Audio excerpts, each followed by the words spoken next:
Hi, this is Dr. Sandy Schaefer from Chadron State College, and we're one of the 27 schools affiliated with NAM, the International Music Products Association. I'm here in Austin, Texas at the 2007 Summer NAM Show interviewing people in the music products industry. My purpose in this series of interviews is to highlight some of the exciting careers available to students in the music business. Okay, so I'm here with Rick Drumm. And Rick, you're president of D'Addario? That's correct. Is that a CEO or a president? I always get that stuff mixed up. No, I'm the president. Jim D'Addario is CEO. Great. So I report to Jim, and they brought me on about a year and a half ago to take care of the day-to-day operations of the company and help plan strategy and help mentor the next generation of D'Addarios. Well, and before that, you were with Vic Firth? Yeah, I was president of Vic Firth for just over 9 years, and prior to that, I was CEO of Midco International, which was a distributor of musical products, accessories, based out of Effingham, Illinois. And prior to that, I was director of sales and marketing for Remo out in North Hollywood. And before that, you were traveling with the Ringling Brothers Barnum Bailey Circus? Correct. I spent 2 years traveling with Ringling Brothers Barnum and Bailey, the 1978 and 79 seasons. And prior to that, you were here in the NORAD band. I was with another set of clowns at NORAD, that's right.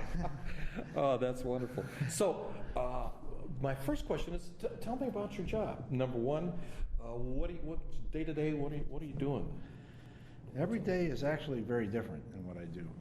I mean, I'm responsible for the entire operation of the company.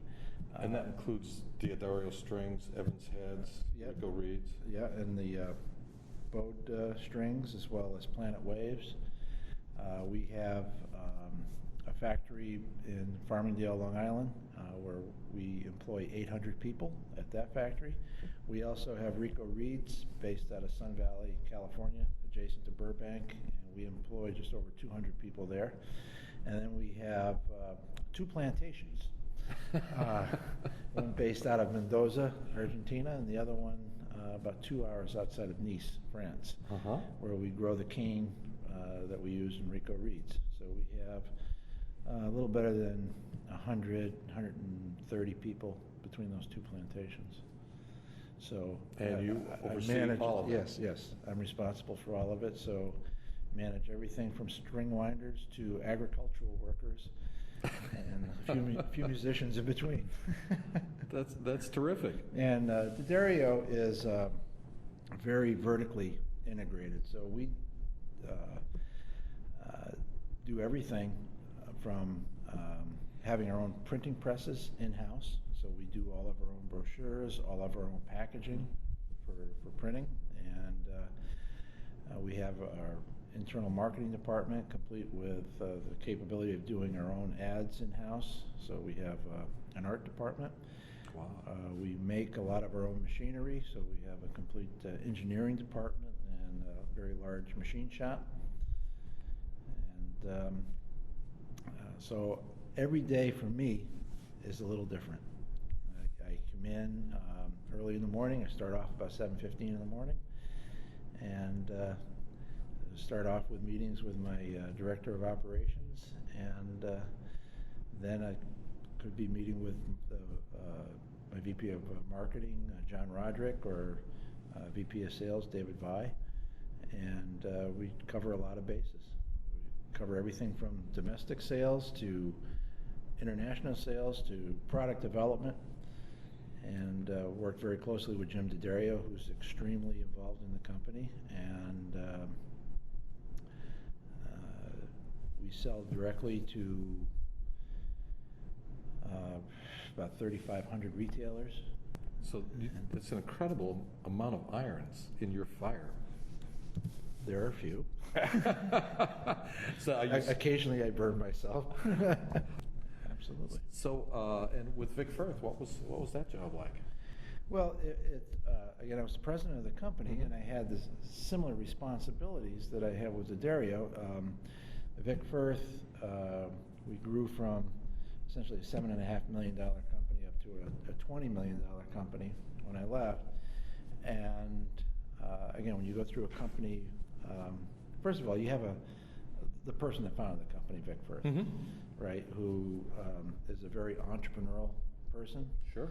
I mean, when I joined Vic, he was still principal percussionist with the Boston Symphony Orchestra, as well as he was the chair of the percussion department at the New England Conservatory. Mm-hmm. And so Vic's day would start off at about 8:30, 9 o'clock with a visit to the office in Massachusetts, and then he would go off and do a rehearsal with the symphony, and then he may have a couple lessons over at the conservatory, and then come back to the office, and then go back to Symphony Hall for a performance. Start the whole thing over again.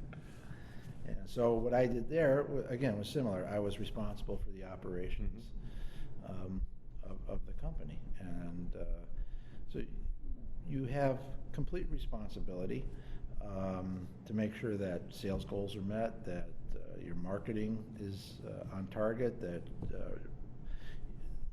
you're creating the right products at the right time. Mm-hmm.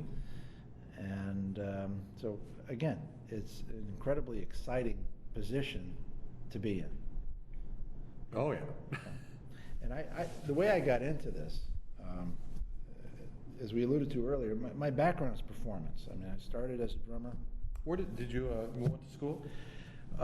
Actually, I'm a late bloomer in that regard. Uh-huh. I'll get to that in a second. I studied privately with Ed Shaughnessy. Oh, we never talked about that. So, okay. So back when I was in high school, I would take a day off from school every other week, go down to Manhattan. The Tonight Show was still at the Rockefeller Center then. And I'd take my lesson with Ed over at Henry Adler Music. Henry Adler. 136 West 46th Street. I got my first vibes from Henry Adler Music. And I mean, at that time, on the studio, they had on the second floor above Henry's store, you had Doug Allen teaching mallets. And I studied mallets with Doug, and then had Shaughnessy. You had Joe Casadas. Yeah. He used to play drums with Peter Nero. Right. Sandy Feldstein was teaching up there. Was he really? At the time. And then Sonny Igo was down at the end, who's now Tommy Igo's father. Right. And so I studied with Ed for 2 years, and then the Tonight Show moved out to the West Coast, and then I started studying with Sonny Igo.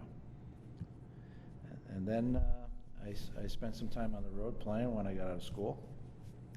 I had won a full boat scholarship to, at the time, North Texas State University. And because I knew it all when I was 18, Yeah. made the silly decision not to go to school. So what kind of things were you traveling with when you? Well, I was doing a Vegas show group, and I was then I went into NORAD, the NORAD band. That was about 74, right? Yeah, 74. I did 4 years there, just under 4 years, 3 years and 9 months. The Air Force let me out 3 months early so I could take this gig with the circus. Oh. Actually, I think they were happy to see me go. Nah. That was nice of them. And then I traveled with Ringling Brothers for 2 years. My father is a great trumpet player. At the time was the musical conductor for Ringling Brothers, and he had another drummer that had already spent 6 years on the road and figured that he had spent enough time. I did about 1,100 shows with Ringling Brothers.